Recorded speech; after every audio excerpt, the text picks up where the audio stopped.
Hi friends, welcome to my YouTube channel science for railways. ఈరోజు మనం RRB జేఈలో అడిగిన CBT వన్లోని 30 science questions గురించి మనం డిస్కస్ చేసుకుందాం. సో ఫస్ట్గా మనకి ఏఎల్పి ఎగ్జామ్ జరిగిద్ది, అదేవిధంగా టెక్నీషియన్ ఎగ్జామ్ జరిగిద్ది. సో ఏఎల్పి టెక్నీషియన్ ఎగ్జామ్ జరుగుతున్నప్పుడు మనం జేఈ క్వశ్చన్స్ మాట్లాడుకోవటం కరెక్టా కాదా అని చాలామందికి అనిపిస్తూ ఉండొచ్చు. జాగ్రత్తగా చూడండి. ఏఎల్పి సిబిటి వన్లో మనకి 20 సైన్స్ క్వశ్చన్స్ ఉన్నాయి. టెక్నీషియన్లో మనకి 40 సైన్స్ క్వశ్చన్స్ ఉన్నాయి.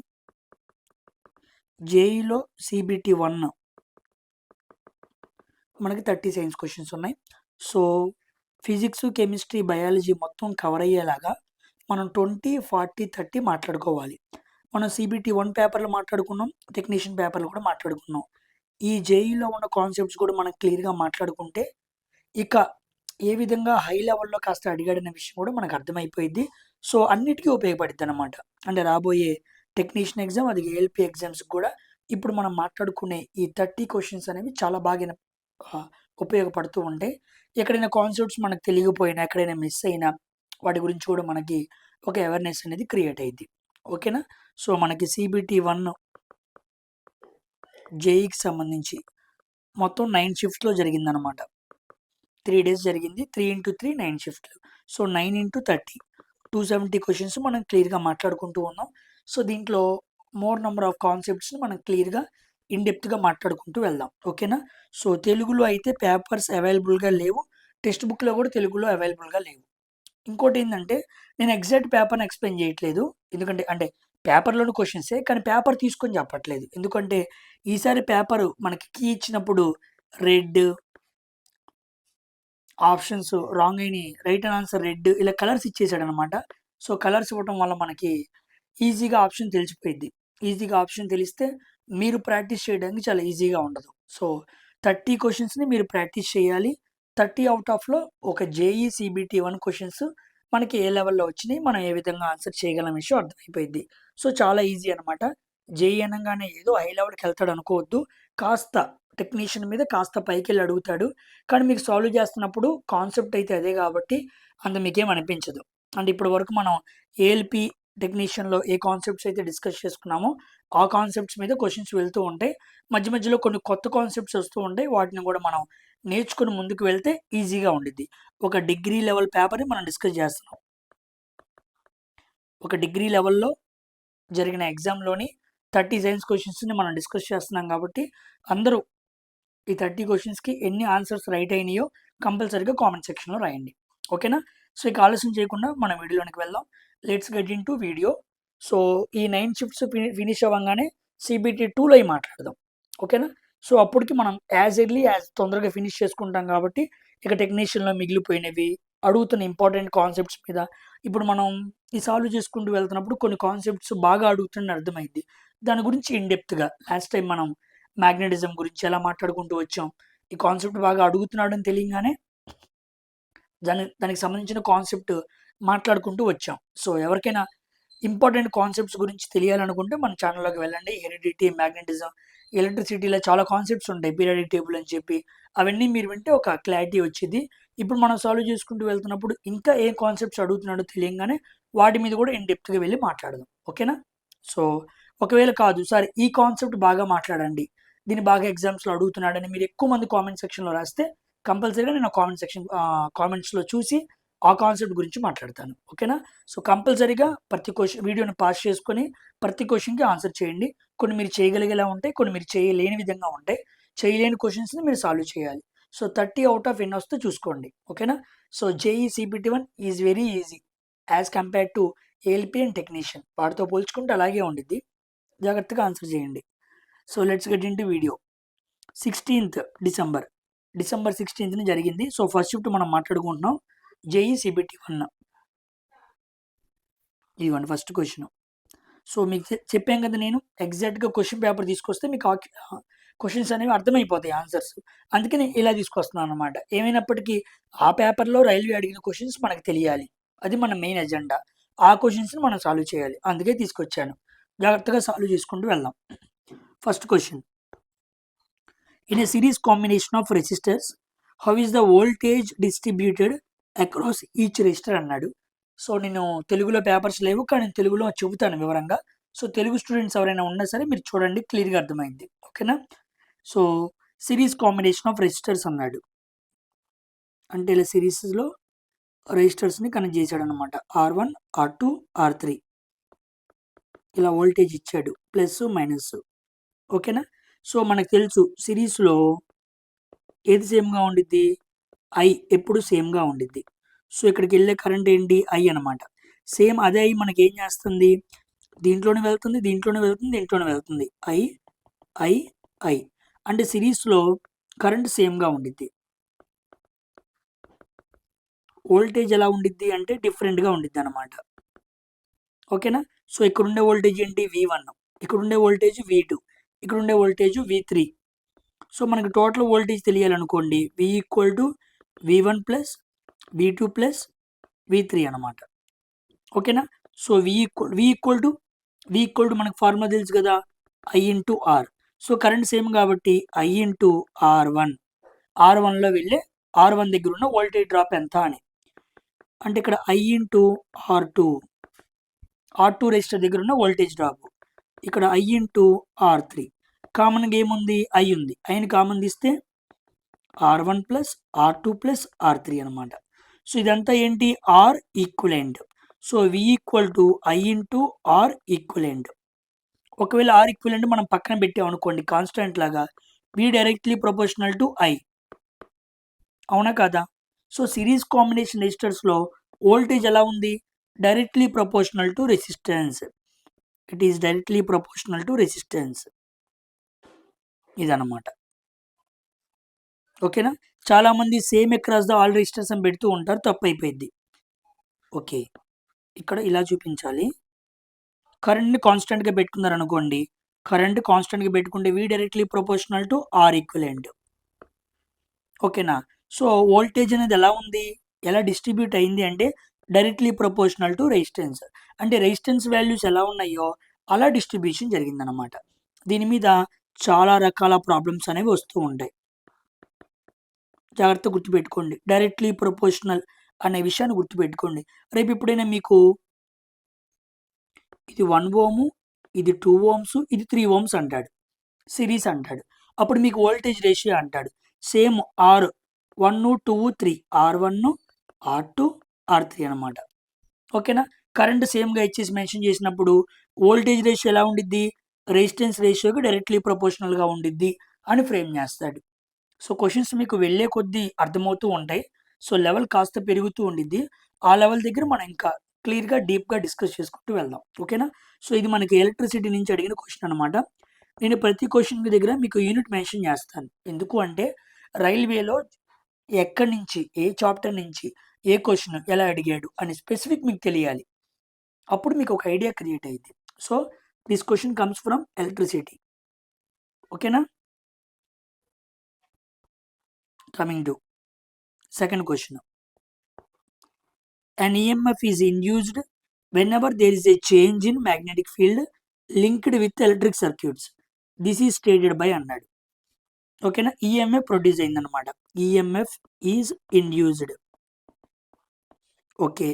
EMF induced in conductor. కండక్టర్లో ఈఎంఎఫ్ అనేది ఇండ్యూస్ అయింది. ఎప్పుడు, change in magnetic field. Magnetic ఫీల్డ్లో చేంజ్ వచ్చిందనమాట. చేంజ్ ఇన్ మ్యాగ్నెటిక్ ఫీల్డ్ అంటే చేంజ్ ఇన్ మ్యాగ్నెటిక్ ఫీల్డ్ జరిగితేనే మనకి ఏం ప్రొడ్యూస్ అయ్యిద్ది, ఈఎంఎఫ్ ప్రొడ్యూస్ అయ్యిద్ది అరౌండ్ ద కండక్టర్. కండక్టర్ చుట్టూ ఫామ్ అయ్యిద్ది. దీన్ని చెప్పింది ఎవరు, ఫారడే. అందుకే దీన్ని ఫారడేస్ లా అంటారు. 1831 ఆ సంవత్సరంలో ఫారడేస్ చెప్పారనమాట. దీన్నే ఈఎంఐ లా అని కూడా పిలుస్తారు. ఈఎంఐ లా, ఎలక్ట్రోమాగ్నెటిక్ ఇండక్షన్ లా అని పిలవచ్చు, లేదా ఫారడేస్ లా అని కూడా పిలవచ్చు. ఈఎంఎఫ్ ఫార్ములా తీసుకున్నాం అనుకోండి, -dπ/dt, rate of change of magnetic flux. Rate of change of magnetic flux ఒకవేళ రాసి చెప్పాలనుకోండి స్టేట్మెంట్ లాగా, rate of change of magnetic flux అని చెప్పాలన్నమాట. మ్యాగ్నెటిక్ ఫ్లక్స్లో టైంకి అనుగుణంగా వచ్చే చేంజ్నే మనం ఏమని చెప్పాలి, ఈఎంఎఫ్ అని చెప్పాలి. So that is Faraday's law. Ohm's law మీకు తెలుసు, V = I × R. Newton's law కూడా మీకు తెలుసు. ఓకే, న్యూటన్స్ లో ఫస్ట్ లా ఉండిద్ది, సెకండ్ లా ఉండిద్ది, థర్డ్ లా ఉండిద్ది. ఓకేనా, ఇవి మోషన్కి సంబంధించినవి. గ్రావిటేషనల్ లా మీకు తెలుసు, F = G × M1 × M2/R². ఓకేనా, ఇవన్నమాట మిగతా ఆప్షన్స్. సో ఇది second question. Coming to next question. Which of the following reactions does not represent neutralization reaction అన్నాడు. న్యూట్రలైజేషన్ రియాక్షన్ని రిప్రజెంట్ చేయింది ఏంటి అని అడిగాడు. Does not represent neutralization reaction. ఓకేనా, సో ఫస్ట్ ఆప్షనా, సెకండ్ ఆప్షనా, థర్డ్ ఆప్షనా, ఫోర్త్ ఆప్షనా? సో మనకి న్యూట్రలైజేషన్ అంటే ఏం తెలుసు, acid plus base gives to salt and water. ఇవి రావాలన్నమాట. ఇలా వస్తే న్యూట్రలైజేషన్. చూద్దాం. ఇదిగోండి, యాసిడ్ బేసు సాల్ట్ వాటర్ వచ్చింది, కరెక్టే. యాసిడ్ బేసు సాల్ట్ వాటర్, కరెక్టే. యాసిడ్ బేసు సాల్ట్ వాటర్, కరెక్టే. సో ఈ మూడు రైట్ అయినప్పుడు ఇంకా నాట్ ఆప్షన్ అంటే ఏమవ్వాలి, ఫస్ట్ ఆప్షన్. సో ఇది యాసిడే, కానీ Na2CO2 అనేది బేస్ కాదనమాట. మనకి Na2CO3 తెలుసు. మనం దీన్ని ఏమని చదువుతాం, సోడియం కార్బోనేట్. ఓకేనా, కానీ Na2CO2ని ఏం చదవాలంటే సోడియం కార్బోనిల్ అని చదవాలి. సోడియం కార్బోనిల్ అని చదవాలన్నమాట. గుర్తుపెట్టుకోండి, వెరీ వెరీ ఇంపార్టెంట్. ఓకేనా, నేను ఈ న్యూట్రలైజేషన్ రియాక్షన్కి సంబంధించి 30వ క్వశ్చన్ ఉండిద్ది. Very very important question. ఆ క్వశ్చన్ మీరు ఆన్సర్ చేయాలి. చూడండి, అప్పుడు దాకా చూడండి, చాలా మంచి క్వశ్చన్ అనమాట. అంటే భలే డిఫరెంట్గా అడిగాడు. అలాంటి క్వశ్చన్స్ అనేవి మనకి ఇలాంటి ఎగ్జామ్స్లో కనపడుతూ ఉంటాయి.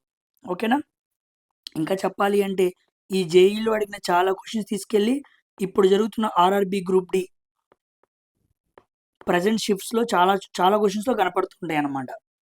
ఓకేనా, చెబుతాను నేను అలాంటి క్వశ్చన్స్ ఎక్కడ వచ్చినాయి ఏంటి అన్న విషయం కూడా మీకు నేను గుర్తు చేస్తాను. సో గుర్తుపెట్టుకోండి.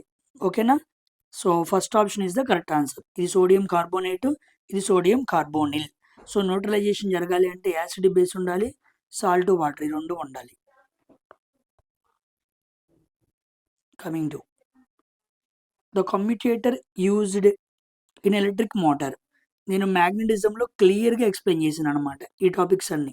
ఓకేనా, కమ్యూటేటర్ దీన్ని ఏమంటారంటే స్ప్లిట్ రింగ్ కమ్యూటేటర్ అని కూడా పిలుస్తూ ఉంటారు. Split ring commutator. ఎలక్ట్రిక్ మోటార్లో దాని యొక్క పని ఏంటి అన్నాడు. Simple, it reverse the direction of the current flowing to the coil. Third option is the correct answer అనమాట. కాయిల్ ప్లేస్లో మనకి ఆర్మేచర్ కూడా ఉండిద్ది అనమాట. So for every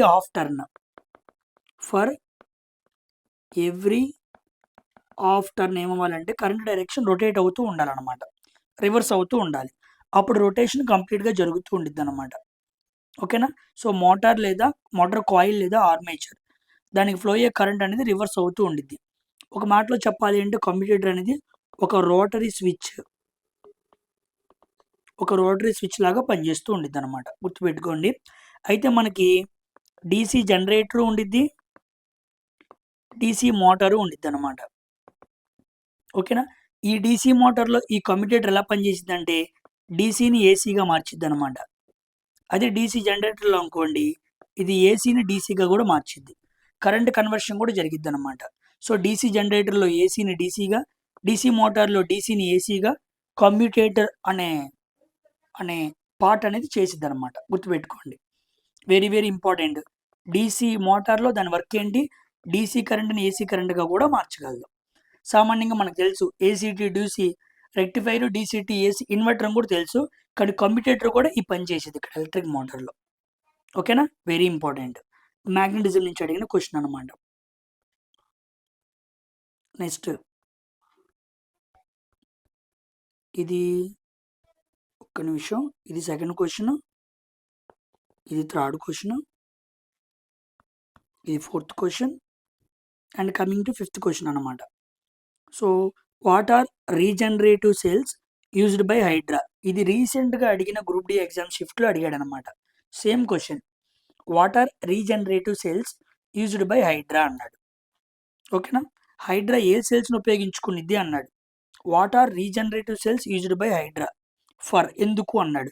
so Hydraa అనేది ఇది ఏ టాపిక్ నుంచి అడిగాడు అంటే అసెక్షువల్ రీప్రొడక్షన్. ఆల్రెడీ మనం దీని గురించి వీడియో కూడా మాట్లాడాం. అసెక్షువల్ రీప్రొడక్షన్లో హైడ్రా అనేది సిలిండరేట్ అనే వర్గానికి సంబంధించింది. అది బడ్డింగ్ ద్వారా అసెక్షువల్ రీప్రొడక్షన్ జరిపిద్ది అనమాట. బడ్డింగ్ గుర్తుపెట్టుకోండి. So hydra uses regenerative cells reproduction for reproduction by budding. Budding ద్వారా ఆ అసెక్షువల్ రీప్రొడక్షన్ అనేది జరిగిద్ది అనమాట. ఓకేనా. సెక్షువల్ రీప్రొడక్షన్ అంటే ఏంటి, అసెక్షువల్ రీప్రొడక్షన్స్ అంటే ఏంటి అన్న విషయం మనం క్లియర్గా మాట్లాడాం. ఎవరైతే ఆ వీడియోస్ చూస్తారో వాళ్ళకి ఒక క్లారిటీ వచ్చింది అనమాట. So coming to next question, 6th question. Which of the following reactions represent combustion of methane. Methane combustion అన్నాడు. సో మీథేన్ కంబషన్ అంటే మీథేన్ అంటే CH4, కంబషన్ అంటే ఆక్సిజన్ కలపాలి. సో CH4 ఆక్సిజన్ ఉంది, CH4 ఆక్సిజన్ ఉంది, CH4 water ఉంది, ఇది wrong. CH4 chlorine ఉంది, ఇది రాంగ్. అవునా కాదా. ఉంటే ఆప్షన్ ఫస్ట్ ఆప్షన్ కానీ ఫోర్త్ ఆప్షన్ కానీ రైట్ అవ్వాలి, సారీ థర్డ్ ఆప్షన్ కానీ రైట్ అవ్వాలన్నమాట. ఎందుకంటే ఆక్సిజన్ కలపాలి కాబట్టి. సో మీథేన్కి, సో మీథేన్కి మనం ఎప్పుడైతే ఆక్సిజన్ కలుపుతామో మనకి CO2 అండ్ వాటర్ వస్తుంది అనమాట. CO2 అండ్ వాటర్ వస్తుంది. సో ఇక్కడ CO ఇచ్చాడు, సో ఇది కాదు, ఇక్కడ ఫస్ట్ ఆప్షన్ కరెక్ట్ అవ్వాలన్నమాట.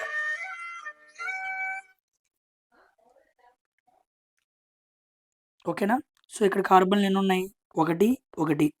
హైడ్రోజన్ ఎన్ని ఉన్నాయి, 4, ఇక్కడ 4. నెక్స్ట్ ఆక్సిజన్ ఎన్ని ఉన్నాయి, 2 2 4, ఇక్కడ 2 ఇక్కడ 2 4. ఎస్, మ్యాచింగ్ కూడా జరిగింది. ఓకేనా. So first option is the correct answer అనమాట. గుర్తుపెట్టుకోండి, వెరీ వెరీ ఇంపార్టెంట్. సామాన్యంగా CH4 అనేది ఏ gas, natural gas, natural gas అనమాట. అడుగుతూ ఉంటాడు దాని మీద. దానికి స్మెల్ ఉండదు, దానికి కలర్ ఉండదు, హైలీ ఫ్లేమబుల్ అనమాట, బాగా మండే గుణం ఉండిద్ది, హైలీ ఫ్లేమబుల్. ఓకేనా, హైలీ ఫ్లేమబుల్ గుర్తుపెట్టుకోండి. అసలు కంబషన్ అనేది, ఇగోండి కంబషన్ అన్నాడు, మనం లాస్ట్ టైం కూడా మాట్లాడుకున్నాం. కంబషన్ అనేది ఏ రకమైన reaction, highly exothermic reaction.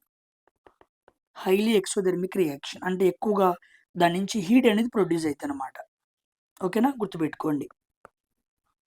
So first option is the correct answer అనమాట. Coming to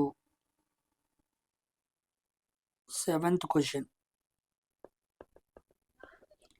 If a children inherits an Y chromosome from the father, what will be the sex of the child అన్నాడు. సామాన్యంగా ఫీమేల్లో XX ఉండిద్ది, మేల్లో XY ఉండిద్ది.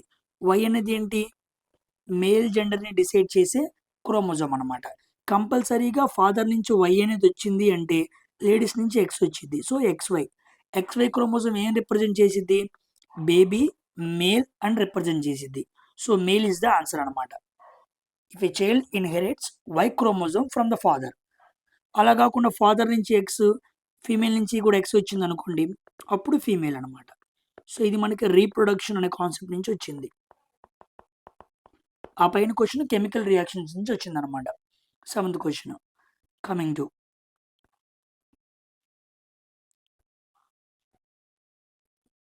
8th question.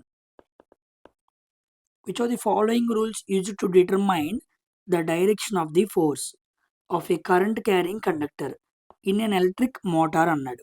So motor అనగానే మనకు గుర్తు రావాల్సింది ఏంటి, ఏ రూల్ రావాలి, ఫ్లెమింగ్ లెఫ్ట్ హ్యాండ్ రూల్ గుర్తు రావాలి. అలా కాకుండా జనరేటర్ అనే పదం వచ్చింది అనుకోండి, మనకేం గుర్తు రావాలి, ఫ్లెమింగ్ రైట్ హ్యాండ్ రూల్ గుర్తుకు రావాలి. సో మోటార్కి మనం వాడాల్సింది లెఫ్ట్ హ్యాండ్ రూలు, జనరేటర్కి మనం వాడాల్సింది రైట్ హ్యాండ్ రూల్. అలా కాకుండా ఇంకోలా చెప్పాలనుకోండి, ఫ్లెమింగ్ లెఫ్ట్ హ్యాండ్ రూల్తో మనం ఏం కొనుక్కోవచ్చు, ఫోర్స్ కనుక్కోవచ్చు, లేదా మోషన్ అని కూడా ఇస్తూ ఉంటాడు.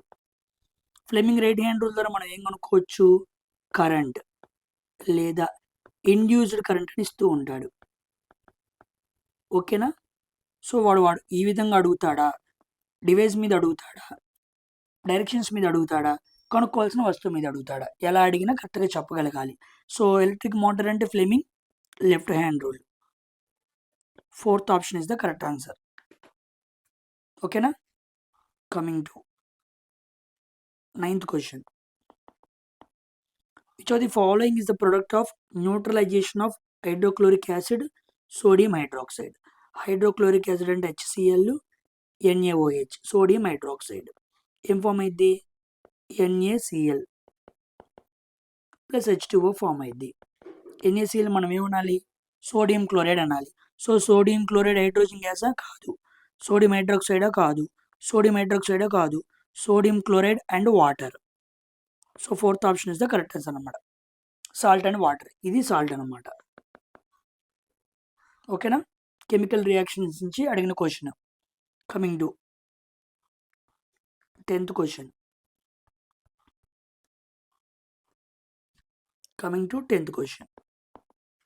Which of the following is not agent of dispersals of seeds అనమాట.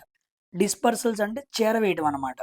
కింది వాటిలో మనకు తెలుసు కదా, మేల్లో యాంథర్ నుంచి ఫీమేల్లో స్టిగ్మా పార్ట్ దగ్గరికి ఏమెళ్ళాలి? పోలన్ గ్రెయిన్స్ అనేవి ట్రాన్స్మిట్ అవ్వాలి. ఈ పోలన్ గ్రెయిన్స్ ట్రాన్స్మిట్ అవ్వాలి అంటే దేని ద్వారా జరగదు అన్నాడు. విండ్ జరిగిద్ది, యానిమల్ జరిగిద్ది, వాటర్ జరిగిద్ది, సన్లైట్ ద్వారా జరగదు. ఇది JECBT 1లో అడిగిన question.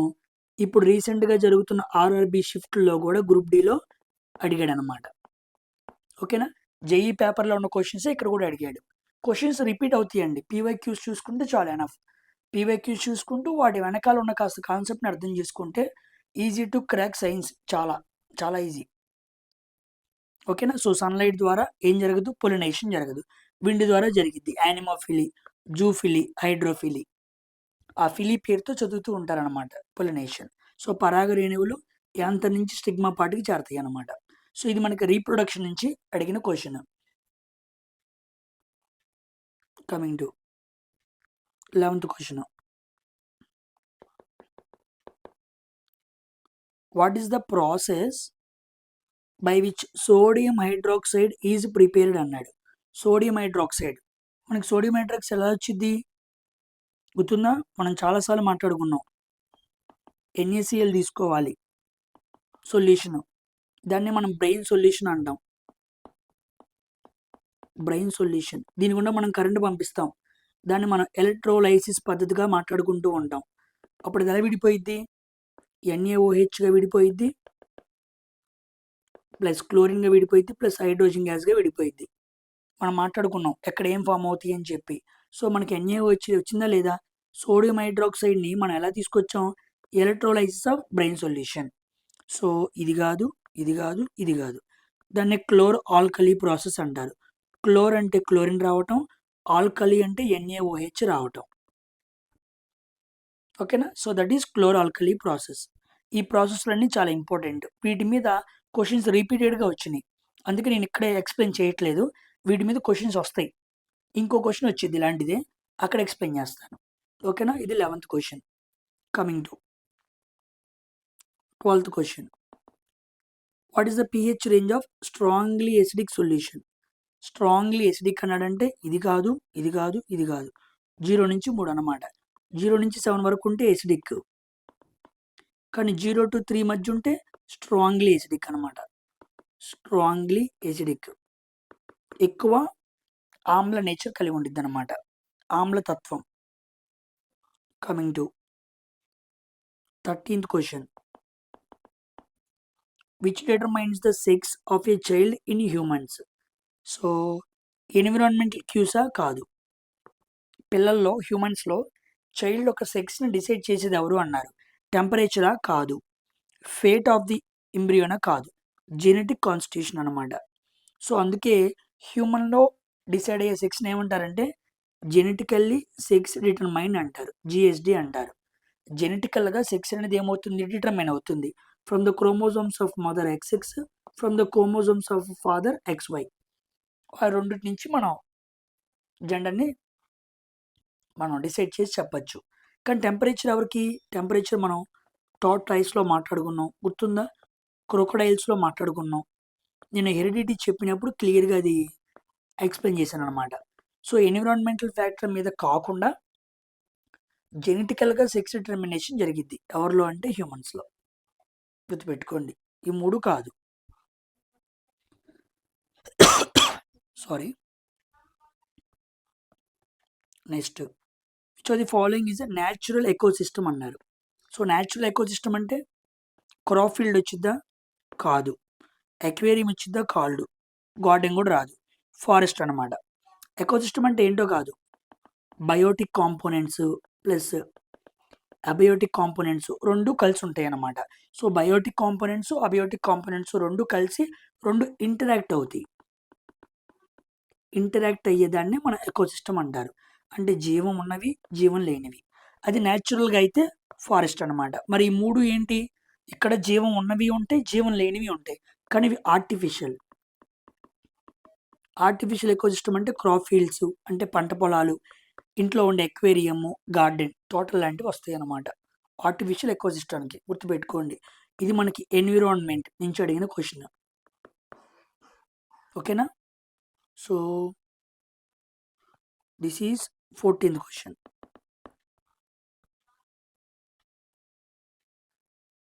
This is 15th question అనమాట.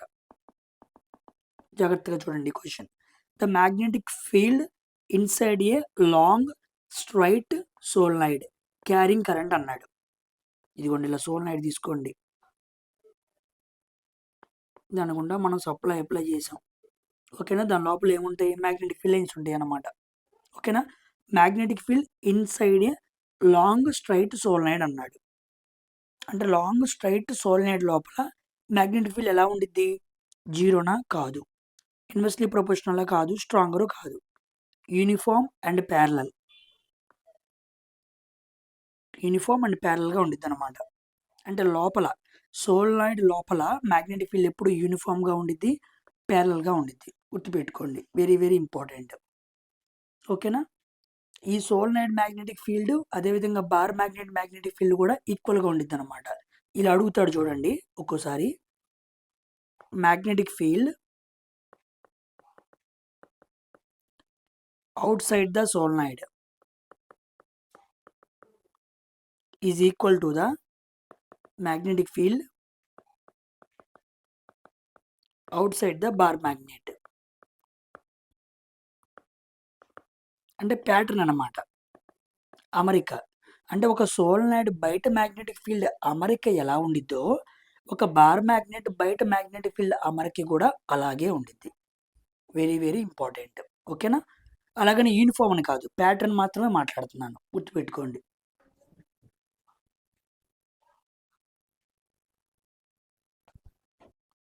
So this is 15th question. Very very important. 16th question. The dark blue colour in the pH scale refers to అన్నాడు. సో పిహెచ్ స్కేల్లో dark blue colour మనకేం తెలియజేస్తుంది అన్నాడు. సామాన్యంగా blue colour వచ్చింది అంటే దాని అర్థం ఏంటి? అది బేస్ అనమాట. ఓకేనా? సో బేస్లో కూడా స్ట్రాంగ్ బేస్ ఉండిద్ది, వీక్ బేస్ ఉండిద్ది. స్ట్రాంగ్ బేస్ అంటే ఎలా ఉండిద్ది? డార్క్ బ్లూ కలర్లో ఉండిద్ది. వీక్ బేస్ అంటే పేల్ బ్లూ అనమాట, అంటే లైట్ బ్లూ అని అర్థం. సో ఇక్కడ డార్క్ బ్లూ కలర్ అంటే కాబట్టి అది ఏమవ్వాలి? స్ట్రాంగ్ బేస్ అవ్వాలి. సో స్ట్రాంగ్ బేసిక్ సొల్యూషన్లో మనకి డార్క్ బ్లూ వచ్చింది అనమాట. అదేవిధంగా మనం రెడ్ కలర్ తీసుకున్నాం అనుకోండి, ఒక లిట్మస్ సొల్యూషన్ రెడ్గా మారిపోతే దాని అర్థం ఏంటి? అది యాసిడ్ అని అర్థం. యాసిడ్లో కూడా స్ట్రాంగ్ యాసిడ్ ఉండిద్ది, వీక్ యాసిడ్ ఉండిద్ది. స్ట్రాంగ్ యాసిడ్ కలర్ ఎలా ఉండిద్ది? Dark red. Weak acid colour ఎలా ఉండిద్ది? పేల్ రెడ్, అంటే లైట్ రెడ్ అనమాట. సో లైట్గా ఉంటే వీక్ యాసిడ్, స్ట్రాంగ్గా ఉంటే dark red.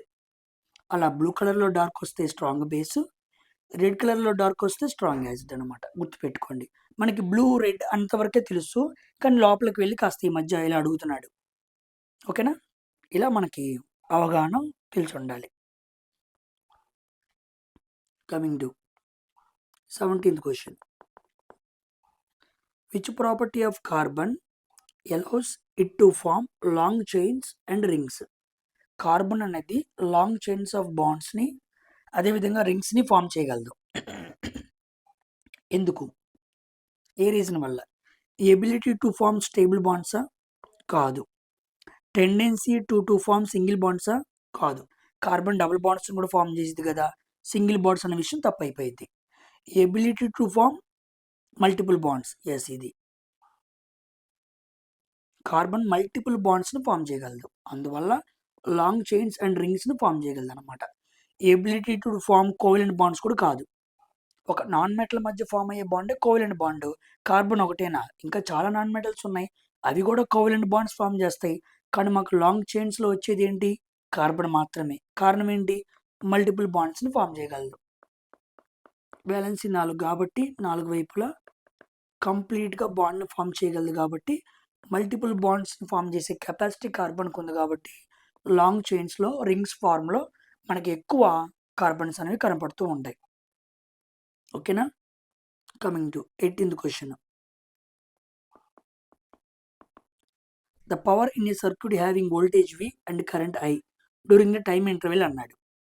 So power equal to V into I. So V into I ఏడుంది? ఇదిగోండి, I into V.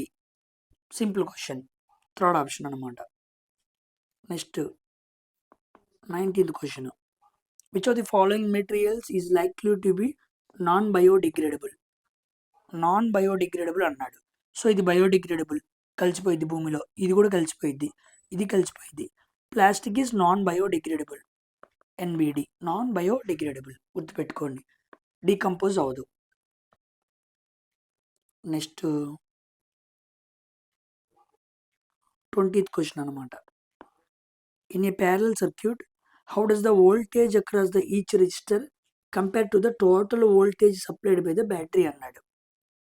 Voltage across the each circuit అన్నాడు. ఇది ప్యారలల్ సర్క్యూట్. సో ప్యారలల్లో వోల్టేజ్ ఎలా ఉండిద్ది? సేమ్గా ఉండిద్ది. సో డివైడెడ్ కాదు, ఇన్వర్స్లీ కాదు, yes, same. It is the same for each resistor. ఓకేనా? ఇదిగోండి, ఇలా మనం గీసుకున్నాం అనుకోండి, మీకు అర్థం అవడానికి చూపిస్తున్నా. ఇది R1, ఇది R2, ఇది R3. ఇక్కడ మనం కరెంట్ పంపించాం, కరెంట్ ఏమైంది? డివైడ్ అయింది. So I1, I2, I3. ఓకేనా? కానీ వోల్టేజ్ మాత్రం కామన్గా ఉండిద్ది అనమాట, ప్లస్ మైనస్, గుర్తుపెట్టుకోండి. So voltage is same but current is different in parallel. ఇది మనకి ఎలక్ట్రిసిటీ నుంచి అడిగాడు. ఓకేనా? Coming to 21st question.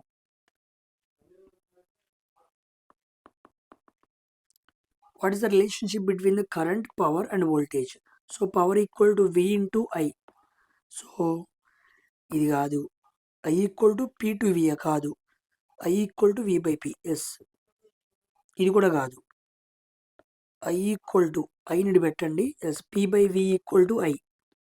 ఫార్ములాని మార్చిచ్చాడు అనమాట. So 4th option is the correct answer. వీని తీసుకొస్తే P by V equal to I. Coming to 22nd question. Which of the following is an effective method to reduce plastic waste? Plastic వేస్ట్ని reduce చేయాలంటే effective అంటే best method ఏందన్నాడు. Using disposal plastic bags, అదా burning plastic waste, అదా dumping plastic waste. Disposal plastic bag వాడటం వల్ల plastic waste reduce అయిద్దా? కాదు. Burning plastic waste, కాల్చడం వల్ల ఇంకా ప్రమాదం, ఎన్నో కారకాలు వాతావరణంలో కలుస్తాయి. Dumping plastic waste in landfills, ఖాళీగా ఉన్న ప్రదేశాల్లో పడేయటం వల్ల చాలా ప్రమాదం. సో రీసైక్లింగ్ అండ్ రీయూజింగ్ చేసుకోవాలి. రీసైక్లింగ్, రీయూజింగ్ చేసుకోవడం వల్ల బెస్ట్గా మనం ప్లాస్టిక్ వేస్ట్ని రెడ్యూస్ చేసుకోవచ్చు. So 4th option is the correct answer అనమాట. Coming to which of the following is a method of reproduction in plants where only one single parent is involved? గుర్తుపెట్టుకోండి, one single parent అనగానే మీకు ఏం గుర్తు రావాలి? Asexual reproduction గుర్తు రావాలి. ఓకేనా? ఇక్కడ ఏం జరిగిద్ది? సింగిల్ పేరెంటే అవసరం, అంటే మేలు ఫీమేలు అక్కర్లా, అలాగా సెక్షువల్ రీప్రొడక్షన్ అలాగా. తర్వాత ర్యాపిడ్ అనమాట, ర్యాపిడ్గా జరిగిద్ది రీప్రొడక్షన్. అంటే చాలా ఫాస్ట్గా ఎక్కువ మొత్తంలో జరుగుతూ ఉండిద్ది. ఎక్కువ టైం కూడా తీసుకోదన్నమాట. Simple process. ఓకేనా. సెక్షువల్ రీప్రొడక్షన్ జరిగి బేబీ బయటికి రావాలంటే 9 మంత్స్ టైం తీసుకునిద్ది. కానీ దీనికి అంత అక్కర్లేదు, ర్యాపిడ్గా జరిగిద్ది అనమాట. సో అసెక్షువల్ రీప్రొడక్షన్లో సింగిల్ పేరెంట్ మాత్రమే కావాలి, ఇక్కడ అక్కర్లేదు మిగతా వాటికి. So second option is the correct answer. Coming to what is the power rating of a device that draws 1.75 current amps current when connected to a 180 volts అన్నాడు. So power కనుక్కోమన్నాడు. So power equal to V into I. ఓకేనా. So V ఎంత 180, I ఎంత 175 by 100. ఇది కొట్టేసేయండి. So 175 into 18, 18 ఐదులు 90, 18 ఏళ్ళు 70, 756, 126, 10, 136, 135, 18 ఒకటిలో 18, 18 3 21, 31, 315. So 315 రావాలి కదా. ఎస్ 315 ఉందిగా. ఎస్ ఇది పెట్టుకోండి. 17.5 అవ్వాలనుకుంటా. సో ఆన్సర్ అయితే 315 అనమాట. ఓకేనా. 315 watts. Coming to next question. Yes by 10 వేస్తాం అనుకోండి. బై 10 వేసాం కాబట్టి ఈ పాయింట్ ఓకే అంతేలే. 315 వచ్చింది చూడండి. Coming to next question. Question number 8 మర్చిపోయానే. ఇది 23, ఇది 24, ఇది 25. ఎస్ ఇందాక మనం మాట్లాడుకున్నాం కదా. చూడండి క్వశ్చన్ అడిగాడు. Washing soda Na2CO3 10H2O is obtained from which compound in the Solvay process అన్నాడు. ఓకేనా. సో వాషింగ్ సోడా అనేది స్లోవే ప్రాసెస్ ద్వారా మనకు వస్తుందన్నమాట. అంటే ఈ పద్ధతి ద్వారా మనం వాషింగ్ సోడాని తీసుకొస్తున్నాం. దేని ద్వారా? ఆబ్టైన్డ్ ఫ్రమ్ అన్నాడు. సో సోడియం బైకార్బోనేట్ NaHCO3 గుర్తుందా. మనం NaCl తీసుకున్నాము, NH3 తీసుకున్నాము, CO2 H2O వాటర్. ఈ 3 తీసుకొని మనం కలిపామనుకో NH4Cl అమోనియం క్లోరైడ్ వస్తుంది, NaHCO3 ఇది కూడా వస్తుంది అనమాట. సోడియం బైకార్బోనేట్ వచ్చిందా లేదా. ఓకేనా. ఇప్పుడు ఈ సోడియం బైకార్బోనేట్ మనం హీట్ చేసామనుకోండి, అప్పుడు మనకేమొస్తుంది? H2O వస్తుంది, మళ్ళీ CO2 వస్తుంది, Na2CO3 వస్తుంది. చూసారా. అంటే ముందు మనకి NaHCO3 సోడియం బైకార్బోనేట్ వచ్చింది, దాని ద్వారా మనకి సోడియం కార్బోనేట్ కూడా వచ్చింది. ఈ మొత్తం ప్రాసెస్ని మనం ఏమనాలంటే స్లోవే ప్రాసెస్ అనాలి. ఇప్పటి వరకు ఏమి ఫామ్ అవుతాయి అని అడిగాడు. ఇప్పుడు జైలో మాత్రం ఆ ప్రాసెస్ పేరేంటని అడిగాడు. స్లోవే ప్రాసెస్ గుర్తుపెట్టుకోండి, వెరీ వెరీ ఇంపార్టెంట్. ఇందాక కూడా మీకు స్లోవే ప్రాసెస్ వచ్చింది, కాంటాక్ట్ ప్రాసెస్ అని కూడా వచ్చింది అనమాట ఒకటి. ఇంకోటి హ్యాబర్స్ ప్రాసెస్, ఇవి గుర్తుపెట్టుకోండి. స్లోవే ప్రాసెస్ అంటే ఏమో వాషింగ్ సోడాని తయారు చేయడం అనమాట. కాంటాక్ట్ ప్రాసెస్ అంటే ఏమో H2SO4 ఇండస్ట్రియల్ లెవెల్లో సల్ఫ్యూరిక్ యాసిడ్ని తయారు చేయడం. హేబర్ ప్రాసెస్ అంటే NH3 అమోనియాని తయారు చేయడం. క్లోర్ ఆల్కలీ ప్రాసెస్ అంటే మనం NaOHని. ఈ 4 రకాల కాంపౌండ్స్ని తయారు చేయడానికి 4 వేరు వేరు ప్రాసెస్లు ఉన్నాయి. Solvay for washing soda, contact process for H2SO4, Haber's ప్రాసెస్కి ఏమో NH3 అంటే NH3 వచ్చింది అనమాట. క్లోరాల్కలీ ప్రాసెస్ ద్వారా Na వచ్చి వస్తుంది. ఈ 4 ప్రాసెస్ గుర్తుపెట్టుకోండి, వెరీ వెరీ ఇంపార్టెంట్. ఓకేనా. Coming to 26 question. Self pollination. ఓకేనా. పొలినేషన్ అంటే తెలుసు కదా మనకి. సెల్ఫ్ పొలినేషన్ అన్నాడు, దేంట్లో జరిగిద్ది అన్నాడు. సెల్ఫ్ పొలినేషన్ జరగాలంటే యూనిసెక్షువల్ ఫ్లవర్ అయి ఉండకూడదు. ఎందుకంటే పొలినేషన్ జరగాలంటే మేలు ఉండాలి, ఫీమేలు ఉండాలి. So bisexual flowers with both stamens and pistil maturing at the different టైమా? కాదు. Bisexual flowers with both stamen and pistil, ఇదేమో మేల్ పార్ట్, ఇదేమో ఫీమేల్ పార్ట్. ఇవి రెండు ఉండాలి, మెచ్యూరింగ్ ఎట్ సేమ్ టైం అనమాట. రెండు ఒకే సమయంలో మెచ్యూర్ అవ్వాలి. డిఫరెంట్ డిఫరెంట్ టైంలో మెచ్యూర్ అయితే ఎలాగా? స్టిగ్మా రెడీగా ఉండాలి, యాంత్ర్ పోలింగ్ గ్రెయిన్స్ని పంపించాలి. ఆ రెండు జరిగితేనే కదా జరిగేది. ఎందుకంటే ఇది రకమైన sexual reproduction. Male person female person ఇద్దరు మేటింగ్ టైంలో సేమ్ టైంలో మీట్ అవ్వాలి. అలాగా పోలింగ్ గ్రెయిన్స్ స్టిగ్మా మీద కరెక్ట్ సమయంలో పడాలి కాబట్టి they have to be in same time.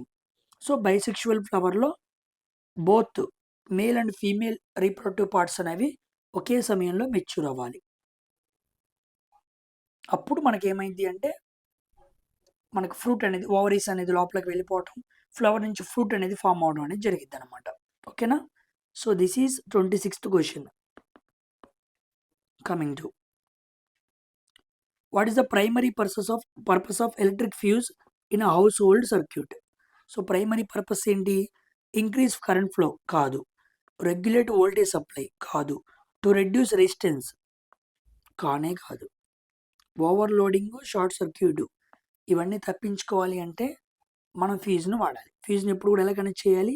సిరీస్లో కనెక్ట్ చేయాలి. న్యూట్రల్ వైర్ కనెక్ట్ చేయాలా? కాదు. గ్రౌండ్ వైర్ కనెక్ట్ చేయాలా? కాదు. ఫేజ్ వైర్కి కనెక్ట్ చేయాలి. ఓకేనా? ఫేజ్ వైర్ గుర్తుపెట్టుకోండి. దాన్ని లైవ్ వైరింగ్ కూడా పిలుస్తూ ఉంటారు. First option is the correct answer.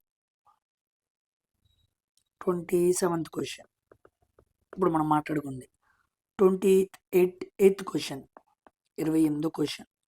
Which of the following is a viral infection that can transmitted through sexual contact? So STD, sexually transmitted diseases that too viral, virus ద్వారా అన్నాడు. Tuberculosis కాదు, ఇది bacteria ద్వారా. కానీ అసలు ఇది ఎస్టీడీఏ కాదు, సెక్షువల్గా transmit అయ్యేది కాదు. గనేరియా సిఫిలిస్ ఇవి రెండు కూడా ఎస్టీడీఏ, కానీ ఇవి బ్యాక్టీరియా ద్వారా ట్రాన్స్మిట్ అవుతాయి.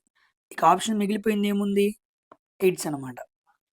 That will transmitted through sexual contact by viral infection. ఓకేనా? గుర్తుపెట్టుకోండి, very very important.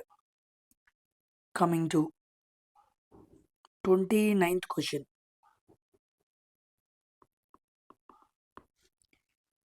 On oxidation, silver changes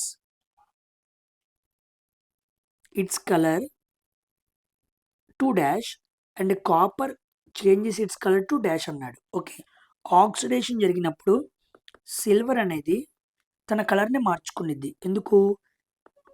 oxidation జరిగినప్పుడు అది సిల్వర్ సల్ఫైడ్గా మారిద్ది అనమాట. దాన్నే మనం Ag2S అంటాం. సిల్వర్ సల్ఫైడ్గా మారిద్ది. దానివల్ల బ్లాక్ కలర్గా సిల్వర్ మారిపోయిద్ది అనమాట. అదే మనం కాపర్ తీసుకున్నాం అనుకోండి, కాపర్ ఆక్సిడేషన్ జరిగినప్పుడు కాపర్ కార్బోనేట్ CuCO3గా మారిద్ది, అంటే గ్రీన్ కలర్లో మారిద్ది అనమాట. సో ఫస్ట్ బ్లాక్ తర్వాత గ్రీన్ ఉండాలి, ఇక్కడ బ్లాక్ ఇక్కడ గ్రీన్ ఉండాలి. సో సిల్వర్ బ్లాక్ కలర్లో, కాపర్ గ్రీన్ కలర్లో మారిద్ది. బ్లాక్ అండ్ గ్రీన్ ఆన్సర్స్ అనమాట. కాంపౌండ్స్ అడిగాడు అనుకోండి, Ag2S CuCO3 గుర్తుపెట్టుకోండి, అవి ఆ మెటల్స్ మీద ఫామ్ అవుతాయి. Coming to 30th. ఓకేనా? The neutralisation reaction between an acid and base is which type of అన్నాడు. న్యూట్రలైజేషన్ రియాక్షన్ అనేది ఏ రకమైన రియాక్షన్ అని అడిగాడు. మీకు స్టార్టింగ్లో కూడా చెప్పాను, న్యూట్రలైజేషన్ రియాక్షన్ అంటే మనకు ఆల్రెడీ ఏం చదువుకున్నాం? ఎక్సోథెర్మిక్ రియాక్షన్ అని చదువుకున్నాం, అంటే హీట్ ప్రొడ్యూస్ అయ్యింది కాబట్టి. ఓకే, కానీ మనం కెమికల్ రియాక్షన్ జరిగినప్పుడు కాంబినేషను, డీకంపోజిషను, డిస్ప్లేస్మెంట్, డబుల్ డిస్ప్లేస్మెంట్ అనే 4 రకాల రియాక్షన్స్ ఉన్నాయి. ఇప్పుడు మనం మాట్లాడుకునే న్యూట్రలైజేషన్ రియాక్షన్ అనే ఎగ్జాంపుల్ దేనికి ఎగ్జాంపుల్? డబుల్ డిస్ప్లేస్మెంట్గా, డిస్ప్లేస్మెంట్గా, ఎడిషన్ రియాక్షన్గా, డీకంపోజిషన్గా అని అడిగాడు. So very important question. Answer ఏంటంటే డబుల్ డిస్ప్లేస్మెంట్ అనమాట. ఎలా డబుల్ డిస్ప్లేస్మెంట్ అంటే ఇక్కడ యాసిడ్ బేసు రెండు చర్య జరుపుతాయి. ఇదేమో H+ అయాన్స్ని ఇచ్చిద్ది, ఇదేమో OH- అయాన్స్ అనమాట. H+ అయాన్స్ OH- అయాన్స్ ఏమైనాయి? ఎక్స్చేంజ్ అయినాయి. So ions exchange reaction. Double displacement రియాక్షన్కి ఇంకో పేరేంటి? Ions exchange reaction. So neutralisation రియాక్షన్స్లో ఏం జరిగినాయి? అయాన్స్ అనేవి ఎక్స్చేంజ్ అయినాయి. కాబట్టి న్యూట్రలైజేషన్ రియాక్షన్కి ఇంకో పేరేంటి? Double displacement reaction. కాబట్టి కెమికల్ రియాక్షన్స్లో ఫేమస్గా చదువుకునే 4 రియాక్షన్స్లో ఇది ఏ రకమైంది అంటే neutralisation is the double displacement. Very very important, గుర్తుపెట్టుకోండి. ఓకేనా? సో ఇవన్నమాట టోటల్ 30 క్వశ్చన్స్. సో 30 క్వశ్చన్స్లో మీకు ఓవరాల్గా అన్ని క్వశ్చన్స్కి ఎన్ని మార్క్స్ వచ్చినాయో కామెంట్ సెక్షన్లో రాయండి. ఇప్పుడు మిమ్మల్ని ఇంకో క్వశ్చన్ అడుగుతాను, నేను ఆన్సర్ చేయండి. రెడాక్స్ రియాక్షన్, రెడాక్స్ రియాక్షన్ ఇది దేనికి ఎగ్జాంపుల్? డబుల్ డిస్ప్లేస్మెంట్ రియాక్షనా, లేదా సింగిల్ డిస్ప్లేస్మెంట్ రియాక్షనా, లేదా ఎడిషన్ రియాక్షనా, లేదా కాంబినేషన్ రియాక్షనా, లేదా డీకంపోజిషన్ రియాక్షనా? So option 1, option 2, option 3, option 4, option 5. ఈ 5 ఆప్షన్స్లో రిడాక్స్ రియాక్షన్ అంటే రిడక్షన్ ఆక్సిడేషన్ జరిగే అనే చర్య ఉంది కదా, రిడాక్స్ రియాక్షన్. ఈ 5ట్లో దేనికి ఎగ్జాంపుల్? ఇప్పుడు మీకు న్యూట్రలైజేషన్ దేనికి ఎగ్జాంపుల్ అంటే డబుల్ డిస్ప్లేస్మెంట్ అని ఎలా చెప్పారు, అలాగా రిడాక్స్ రియాక్షన్ ఈ 5ట్లో దేనికో మీరు కామెంట్ సెక్షన్లో రాయండి. ఓకేనా? నేను కంపల్సరీగా చూస్తాను. అదేవిధంగా 30 క్వశ్చన్స్కి ఎన్ని ఆన్సర్స్ వచ్చినాయో కూడా కామెంట్ సెక్షన్లో కంపల్సరీగా రాయండి. 16th డిసెంబర్ ఫస్ట్ షిఫ్ట్ మనం ఫినిష్ చేసుకుందాం. ఇలా ఉన్న జేఈలో ఉన్న మొత్తం క్వశ్చన్స్ మనం డిస్కస్ చేసుకుందాం. మంచి మంచి క్వశ్చన్స్ ఉన్నాయి, అన్నీ కూడా స్టేట్మెంట్ బేస్డ్ క్వశ్చన్స్ అనమాట. ఇప్పుడు అన్ని స్టేట్మెంట్ బేస్డ్ క్వశ్చన్స్ అడుగుతున్నాడు కదా, అవి మీకు బాగా ఉపయోగపడతాయి. ఎందుకంటే మనం 2026లో రాయిపోతున్నాం కాబట్టి ఏఎల్పి టెక్నీషియన్ మనం మాట్లాడుకున్న దాని మీద ఇంకా కాస్త లెవెల్ పెంచుతాడు. బికాస్ అందరికీ సబ్జెక్ట్ తెలుస్తుంది కాబట్టి అడిగే విధానాన్ని మారుస్తూ ఉంటాడు. అలా మనకు తెలియాలంటే మనం డిగ్రీ బేస్డ్ క్వశ్చన్స్ని ఎనాలిసిస్ చేయగలగాలి. అప్పుడే ఈ చిన్న ఎగ్జామ్స్ని మనం ఆ ఎగ్జామ్స్లో అడుగుతున్న సైన్స్ క్వశ్చన్స్ని మనం అబ్జర్వ్ చేయగలం. ఓకేనా? సో ఇక్కడితో వీడియో కంప్లీట్ చేస్తున్నాను. నెక్స్ట్ వీడియోలో కలుద్దాం. బై.